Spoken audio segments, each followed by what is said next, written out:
हजरत ये मुस्तामल पानी जो है मुस्तामल कब होता है? मुस्तामल जी। अच्छा माशाल्लाह। तो वो मुस्तामल लफ्ज़ भी मेरी समझ में नहीं आता, वो क्या है? मुस्तामल बोला जाता है, गौसाला बोला जाता है, कई चीज़ें बोली जाती हैं जी। लगता है शिवड़ी से ये सब छन कर आया है। पिछले जुमे को शिवड़ी में मेरी तकरीबन 2 घंटे इस तरह के मौजूआत पर तकरीर। नहीं शिवड़ी से इसका मेरा कोई ताल्लुक नहीं है, मतलब इस सवाल का। मुस्तामल क्या चीज़ है? जो पानी वुजू के लिए इस्तेमाल किया, जिस पानी से वुजू किया गया और हाथों से झड़कर, चेहरे से झड़कर, पाँव से झड़कर वह पानी गिरा, वही पानी मुस्तामल। मुस्तामल का मतलब इस्तेमाल किया हुआ। जी।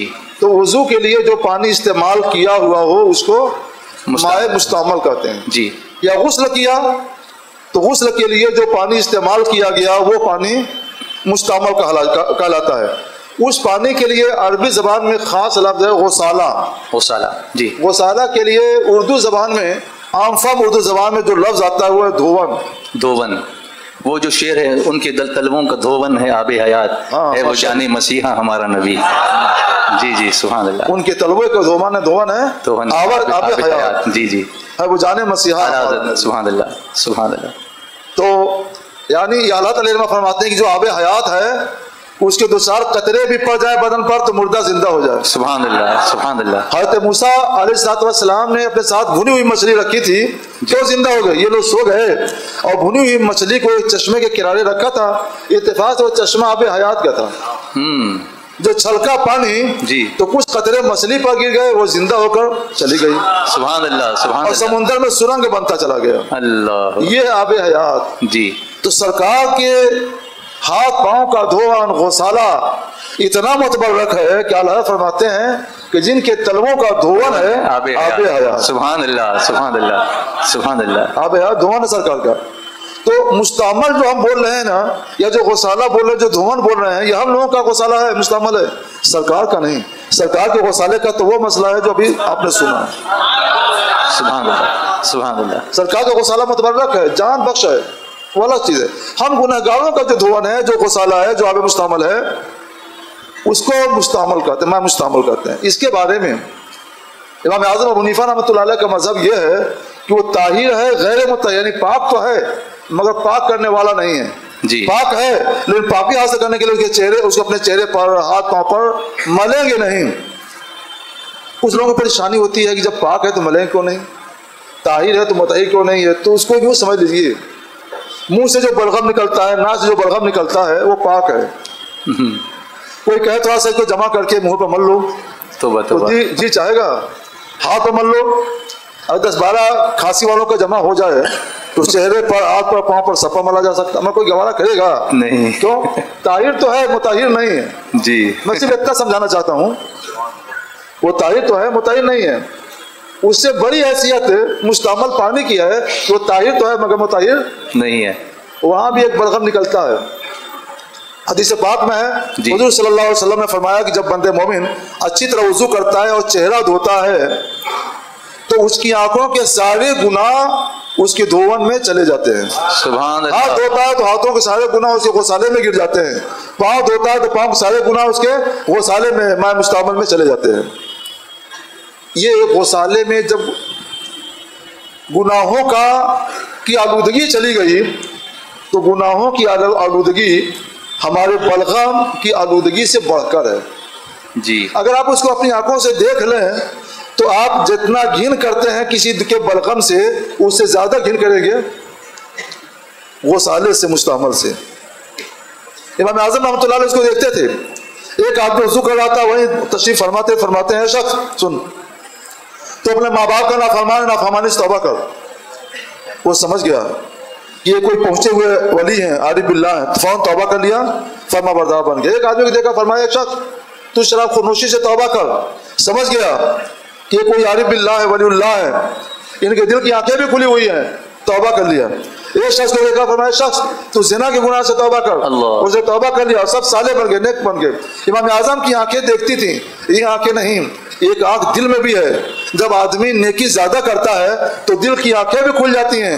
इन आंखों की देखने की एक हद है और दिल की आंखें जब खुल जाती हैं तो इसकी हद नहीं है। जहां तक देख सके आदमी वहां तक दिखता चला जाता है। सुभान अल्लाह, सुभान अल्लाह, सुभान अल्लाह। इमाम आज़म रहमतुल्लाह सब देख लेते थे। अगर आप भी देख लें तो जैसे किसी के बलगम से आप तहारत नहीं करेंगे वैसे इस पाए मुस्तमल से भी तहारत नहीं हासिल करेंगे। तो मेरे ख्याल से मैं मुस्तमल कहा, जी जी, मैंने पूरा तारुफ करा दिया। जी तो मुझे एक शक है हजरत, थोड़ा सा डाउट है। ये बाहर हौज है इस्माइल हबीब मस्जिद में, मैं उसमें अगर हाथ डालूंगा तो ये पानी मुस्तमल हो जाएगा? मुस्तमल तो होगा कि नहीं होगा अभी बताता हूँ, लेकिन वो तो होगा जो मैंने बताया। अगर गुनाहगार वजू करेगा तो उसके गुनाहों का धोवन उसमें जाएगा। जी, गुनाहों का धोवन तो जाएगा। और आदमी देख ले तो फिर कभी उससे वजू नहीं करेगा। एक बुजुर्ग गुजरे बहुत बड़े वलीउल्लाह, उनका नाम था सैयदी अली खवास रहमतुल्लाह अलैह। जी जी जी जी। तो एक जगह एक हौज पर मस्जिद के बैठे वजू करने के लिए, और जैसे बैठे थे वैसे उठ करके घिन करते हुए चले आए। अल्लाह। उनके शागिर्द थे सैयदी अब्दुल वहाब शारानी शाफी रहमतुल्लाह अलैह, ये भी बहुत पाए के वली और वो भी बहुत पाए के वली। पूछा हजरत क्या बात है, आप गए थे वजू करने के लिए और घिन करके भाग आ रहे जैसे वहां पे कोई गंदगी पड़ी हो? कहा हाँ, अभी लगता है किसी शख्स ने ज़िना करके यहाँ आकर वजू किया, अल्लाह, तो उसकी गंदगी का असर यहाँ पड़ा हुआ है, इसलिए मेरा दिल घिनना गया। अब इमाम अब्दुल वहाब शारानी कहते हैं फौरन बाहर दौड़ा हुआ गया, कुछ भीगे हुए निशानात मिलते गए, पकड़ के लाया। उसने इकरार किया, तौबा किया और हजरत मुर्दे सादिक बना। सुभान अल्लाह। ये अल्लाह का बहुत बड़ा करम है कि हम लोगों पर वो राज नहीं खुलता है जो बुजुर्गों पर खुला, वरना कौन हौज में वजू करता। ये करम है। और इमाम आज़म रहमतुल्लाह अलैह ने भी बाद में अल्लाह की बारगाह में दुआ की कि परवरदिगार मेरे ऊपर लोगों के ऐब जाहिर हो रहे हैं, तो फज़ल फरमा मेरी इन आंखों पर पर्दा डाल दे ताकि लोगों की ऐब मेरी निगाह में ना आने पाए। जी। और इमाम आज़म इसकी ये भी फतवा देते थे, ये भी कहते थे वो नापाक है। तब क्या होता? जी। अब हमारी आंखों पर पर्दा पड़ के हमें कुछ समझ नहीं आता क्या है, तो आप भी वजू करते हैं, हमको भी मौका मिलता तो हम भी वजू कर लेते हैं। वैसे हम जब जानते हैं तो हम टोटी से वजू बना के आते हैं। अफजल यही है कि टोटी से वजू किया जाए। जी। अलग लोटे पानी लेकर वजू किया जाए, क्योंकि इसमें पता नहीं किसने किसी क्या क्या वजू किया है, लेकिन वजू करना जायज़ है। अब एक मसला ये रह गया कि क्या ये भी मुस्तअमल है? जी। अगर मुस्तअमल हो तब तो ये भी गैर मुतहिर होगा, फिर इससे वजू जायज़ नहीं होगा। जी जी। मगर वजू जायज़ है। जी। तो देखिए, जब पानी थोड़ा हो तो वो मुस्तअमल होता है, ठीक है ना, और पानी ज्यादा हो तो मुस्तअमल नहीं माना जाता। दरिया का पानी 1000 लोग भी वहां पे वजू करने चले जाए, समुद्र के पास वजू कर लीजिए, मुस्तअमल नहीं होगा। समुद्र छोटा, दरिया है, मुस्तअमल नहीं होगा। पानी कितना हो तो वो कसीर हो और मुस्तअमल नहीं होगा, ये एक सवाल पैदा होता है। मैं बता देता हूँ, नबी फिर दोबारा भी सवाल करेंगे। तो वो है 10 दर्दा। पानी जब 10 दर्दा हो तो वजू करने से मुस्तअमल नहीं होता। 10 दर्दा माने 10, यानी 10 ज़रबे 10 मतलब क्या हुआ? 10/10। हाँ, 10/10 जी। कि 10 हाथ लंबा हो, 10 हाथ चौड़ा हो, दोनों के दूसरे में ज़रब दिया जाए तो 100 हाथ निकले। तो जब हौज इतना लंबा हो कि उसकी लंबाई और चौड़ाई को एक दूसरे में ज़रब दें, लंबाई को चौड़ाई में ज़रब दीजिए, चौड़ाई को लंबाई में ज़रब दीजिए, तो 100 हाथ निकले, तो वो पानी कसीर है। अब उसमें कितने भी लोग वजू करेंगे मुस्तअमल नहीं होगा। सुभान अल्लाह। सो ये जब मुस्तअमल नहीं होगा तो वजू जायज़ है। ये 20/5 भी हो सकता है? हाँ, 20/5 भी हो सकता है। जी जी, 20/5 भी हो सकता है। जी। तो ये तो समझ में आ गया कि ये क्यों मुस्तअमल नहीं है। अच्छा, फिर एक बात और आई ध्यान में, आपने फरमाया कि इमाम आज़म देखते थे तो और दूसरे भी जो वली थे उन्होंने देखा कि जिना, सैयद अली खवास रहमतुल्लाह अलैह, जिना जो धुल रहा था, तो जिना का असर आ रहा था। अच्छा, हाँ, वरना ये जो गुनाह होते हैं जी, इस गुनाह का असर आ रहा था, वो माफ नहीं हो रहा था। नहीं, हाँ, क्योंकि वो तो कबीरा गुनाह है ना। वो तो कबीरा गुनाह, वो तौबा से माफ होगा। जी जी जी, कबीरा गुनाह तौबा से माफ होगा जी, लेकिन असरात छनकर तो उसके भी आएंगे। जी जी जी, असरात छनकर उसके भी आएंगे। जैसे गोश्त है, गोश्त जानवर ज़बा हो गया तो गोश्त हलाल हो गया। अब उसमें थोड़ा बहुत खून है तो आदमी जब धोता है तो पानी में उस खून का असर आ जाता है। जी, ठीक है ना, पानी में उस खून का असर आ जाता है जी। तो ये नहीं है कि गोश्त ही चला जाता है। जी, गोश्त तो रहता है, गोश्त का असर चला जाता है। जी जी, ऐसे ही गुनाह तो बाकी रहता है, मैं गुनाह का असर चला जाता है। यानी देख करके पहचाना जाता है कि ये असर है ज़िना के गौसाले का, ये असर है माँ बाप की नाफरमानी से जो गुनाह होता है उस गुनाह के गौसाले का। अच्छा। ये असर है चोरी के गौसाले का, ये असर है डाकाजनी के गौसाले का, ये ऊपर जाहिर हो जाता है। जी, तो अब एक सवाल और इस पर आया मेरे जहन में कि मुस्तअमल जो पानी है उससे वुजू या गुस्ल तो नहीं होगा, इस्तिंजा कर सकते हैं क्या? इस्तिंजा कर सकते हैं उससे? तबीयत गवारा करती है तो कर सकते हैं। असल में देखिए, एक है नजासत, नजासत दो तरह की है। एक जाहिर नजासत जो हम अपनी आंखों से देखते हैं तो उसको दूर करने से ही पाकी हासिल हो जाती है। तो पेशाब है और इस तरह की और भी जो जरूरतें हैं, जो खुली हुई आंखों से दिखने वाली नजासत है, उसे कोई दूर कर दे तो पाक हो जाएगा, ठीक है ना, पाक हो जाएगा। लेकिन बेवजू आदमी के बदन में जो नजासत पाई जाती है, ये नजासत मानवी है, कोई देखता नहीं है। किसी ने आज तक ये नहीं देखा कि बेवजू होने की वजह से बदन में जो नजासत आई वो कैसी है, या जुनबी होने की वजह से बदन में जो नजासत आई वो कैसी है। और ये अल्लाह ने देखा, हम उनकी बात नहीं करते, हम तो अपनी और आपकी बात करते हैं। हम में से किसी ने नहीं देखा, तो जब हम में से किसी ने नहीं देखा तो नजासत गैर मरिया है, ना दिखने वाली नजासत। तो ना दिखने वाली जो नजासत है वो माए ताहिर व मुताहिर से ही पाक होगी। उसके लिए ताहिर भी होना जरूरी है पानी का और मुताहिर भी होना जरूरी है। लेकिन जो नजासत दिखती है, मतलब गोबर लग गया आपके पाँव में और आपके पास वही गौसाले वाला पानी मौजूद है तो उससे आप साफ कर सकते हैं, उतना पाक हो जाएगा। मगर जो नजासत मानवी है बेवजू के अंदर या बेजुनबी के अंदर, वो नहीं दूर होगा जब तक कि पानी ताहिर और मुताहिर न हो। अच्छा, एक सवाल ये है हज़रत, नमाज में तशहुद के बाद, अत्तहियात के बाद हम दुरूद इब्राहीम पढ़ते हैं, दुरूद इब्राहीम की जगह कोई और दुरूद पढ़ा तो नमाज होगी या नहीं? इस सवाल की जिसने भी क्या हो जरूरत तो नहीं है, क्योंकि हमें हुक्म है सल्लू कमा रायतुमूनी वसल्ली, सुभान अल्लाह, मुझे जैसे नमाज पढ़ते हुए देखते हो वैसे ही पढ़ो।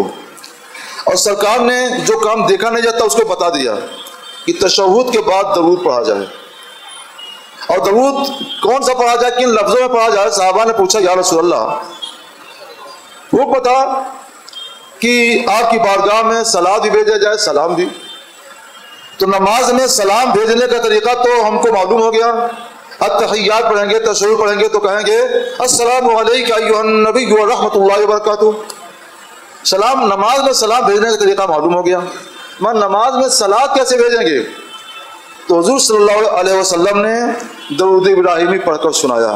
ये तरीका है, अल्लाहुम्मा सल्ली अला मुहम्मद व अला आलि मुहम्मद आखिर तक, ये दरूद इब्राहिमी है। जब हमारे रसूल मुज्तबा सल्लल्लाहु अलैहि वसल्लम ने अपनी सुन्नत बता दी कि सुन्नत ये है, यही दरूद है, तो अब उसके अलावा दूसरा दरूद ना पढ़ा जाए, वही पढ़ा जाए, वो रसूलुल्लाह की सुन्नत है। अगर इसको छोड़कर कोई अलग से कोई और दरूद पढ़ेगा, नमाज हो जाएगी, अच्छा, मगर सुन्नत छूट जाएगी, वो तारीख सुन्नत होगा। अच्छा, अच्छा। और जो सुन्नत छोड़ छोड़कर नमाज पढ़े तो हो सकता है कि अल्लाह को नागवार हो कि चलो तुम सुन्नत छोड़ते हो तो हम तुम्हें को छोड़ते हैं। अल्लाह अकबर। कहीं अल्लाह की रहमत ने आपका साथ छोड़ दिया इसलिए कि आप सुन्नत छोड़ने के आदी हो गए हैं, तो फिर दुनिया या आखिरत में कौन सहारा बनेगा? नमाज हो जाएगी मगर सुन्नत के खिलाफ होगी। इसलिए सुन्नत के तरीके पर चला। हमारी ये जो तहरीक है, आलमी तहरीक सुन्नत दावत इस्लामी, इसका पहला पैगाम यही है कि सुन्नत रसूल को आम करें। सुन्नी दावत इस्लामी की दावत हर सो आम करे, सुन्नी दावत इस्लामी की दावत हर सो आम करे, सुन्नत को घर घर फैलाए तबलीग इस्लाम करे, सुन्नत को घर घर फैलाए तबलीग इस्लाम करे। अच्छा, एक बात बताइए आप लोग, यहाँ से हमको वादी नूर जाना है जी इंशाल्लाह, तो अपने बाएं साइड से जाएं तो भी वादी नूर पहुँच जाएंगे, और अगर दाहिने साइड से जाएं तो भी पहुँच जाएंगे जी, मंजिल तक उससे ही पहुँच जाएंगे। लेकिन बाएं साइड से जाएंगे तो कोई पूछेगा नहीं, और दाहिने साइड से जाएंगे तो पढ़े लिखे लोग, दानिशमंद लोग कहेंगे कि नादान लोग हैं, अपनी साइड भी नहीं जानते हैं, जिधर चाहा उधर चले दिए। जी जी जी, ट्रैफिक के रूल्स। और अगर कहीं पुलिस को तवज्जो हो गई तो कुछ और भी बातों से जो नागवार हो हमको जी, मंजिल तक तो पहुंच जाएंगे, पहुंच के कहते हैं हम वादी नूर में पहुंच गए, मगर दोनों पहुंचना एक नहीं, दोनों पहुंचने में फर्क है। एक उसूल के मुताबिक पहुंचना और एक खिलाफ उसूल पहुंचना है।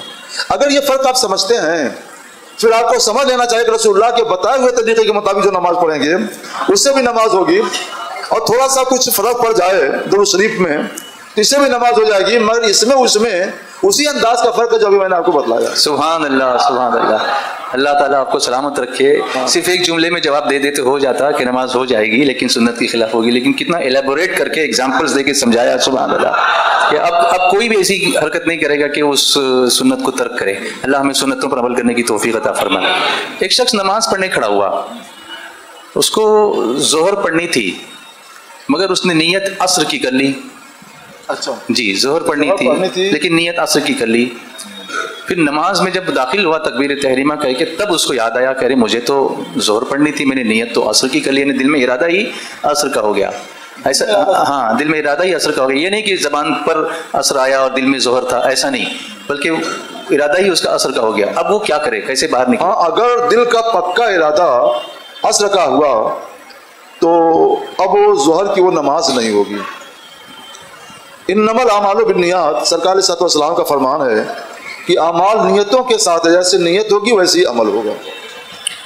और अगर लफ्ज़ों में फ़र्क पड़ा है, दिल में तो है जोहर पढ़ेंगे, जोहरी का पक्का इरादा है, मगर लफ्ज़ों से कहने में फ़र्क पड़ गया जोहर की बजाय असर, और उससे कोई पूछे कि तुम कौन सी नमाज पढ़ रहे हो तो कहते जोहर, तो उस सूरत में नमाज सही हो जाएगी।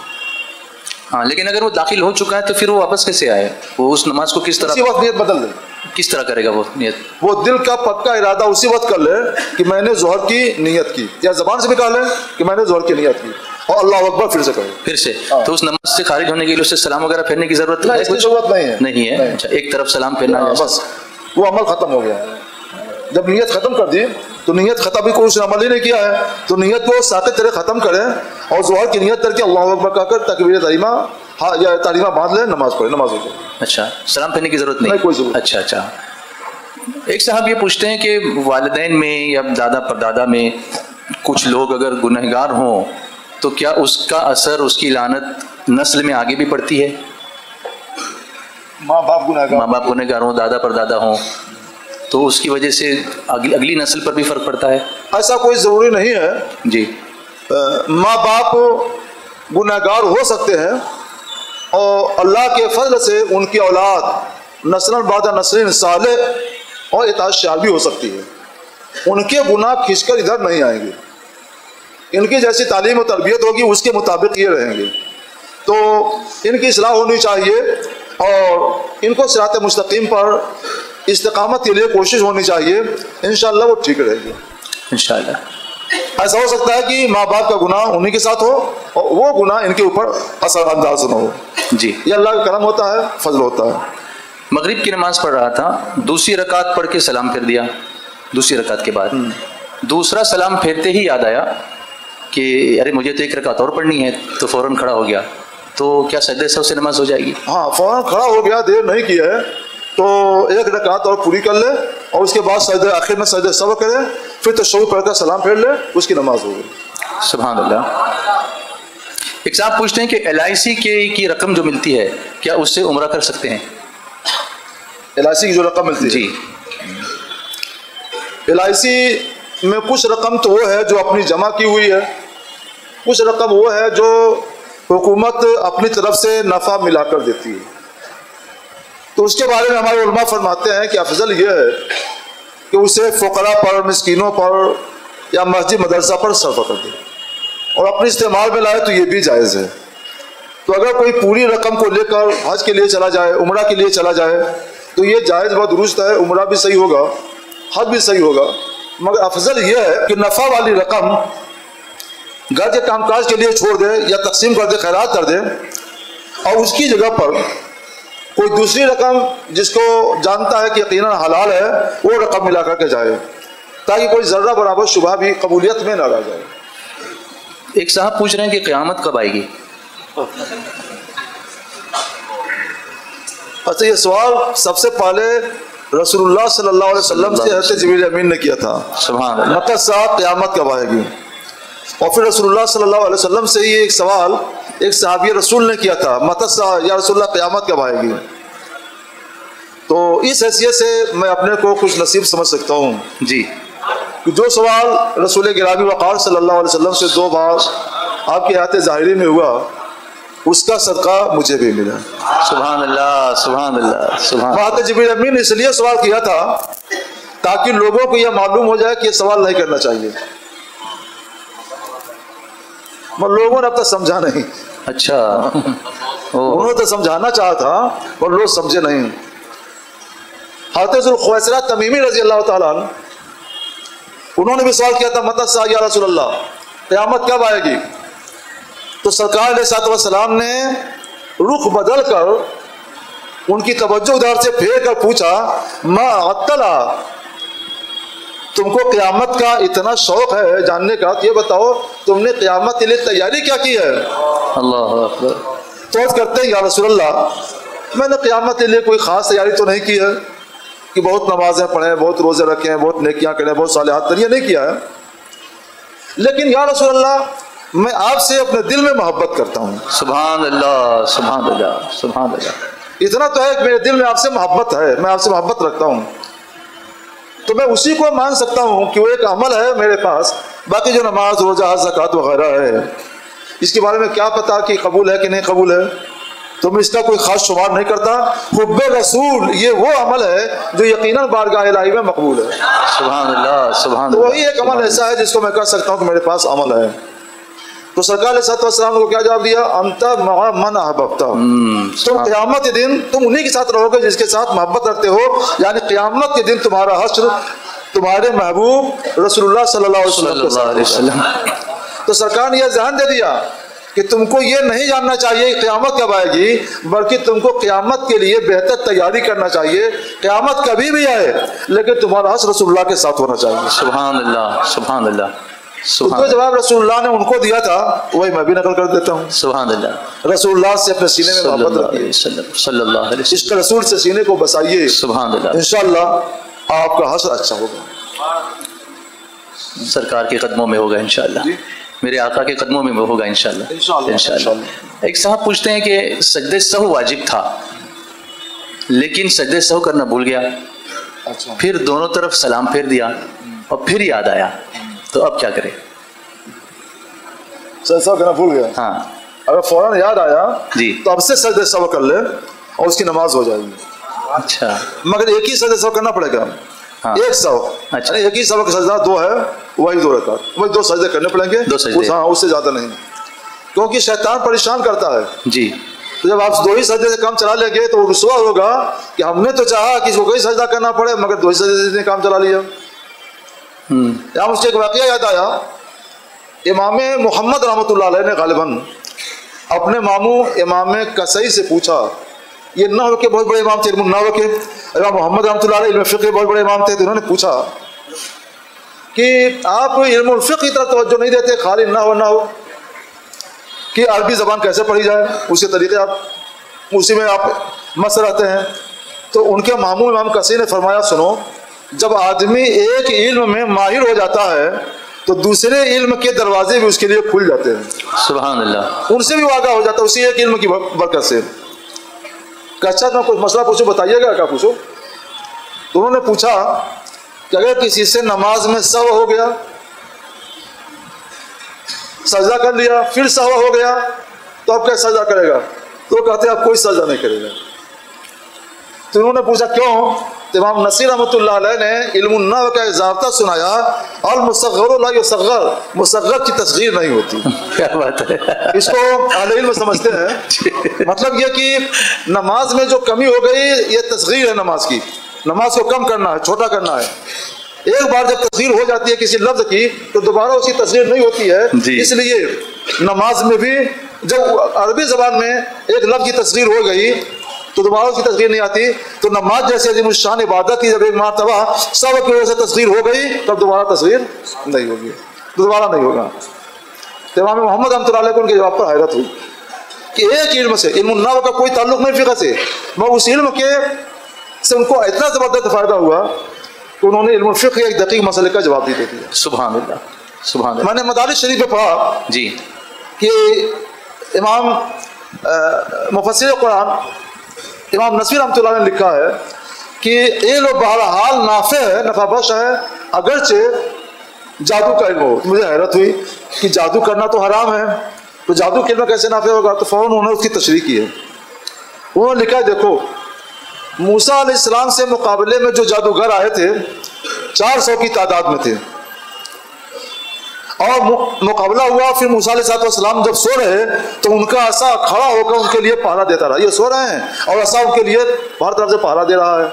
तो जादूगरों ने कहा, जादूगरों का जो इल्म था, जो उसूल था, उस इल्म और उसूल की बुनियाद पर उन्होंने फैसला किया कि जादूगर जब सो जाता है तो उसका जादू काम नहीं करता, और यह ऐसा शख्स है कि इसका असा इसकी जागने में भी काम करता है, सोने में भी काम करता है। इसका मतलब यह है कि यह असा जादू नहीं है, मोजज़ा है। सुभान अल्लाह, सुभान अल्लाह। तो उन्होंने इल्मुस्सर के जरिए कहा जादू का इल्म और कहा नबूवत का इल्म कोई मुनासबत है, लेकिन जादू के इल्म के जरिए उन्होंने जान लिया कि यह असा मोजज़ा है, जादू नहीं है। वाह वाह वाह। तो सब के सब मुशर्रफ इस्लाम हो गए। सुभान अल्लाह, सुभान अल्लाह, सुभान अल्लाह।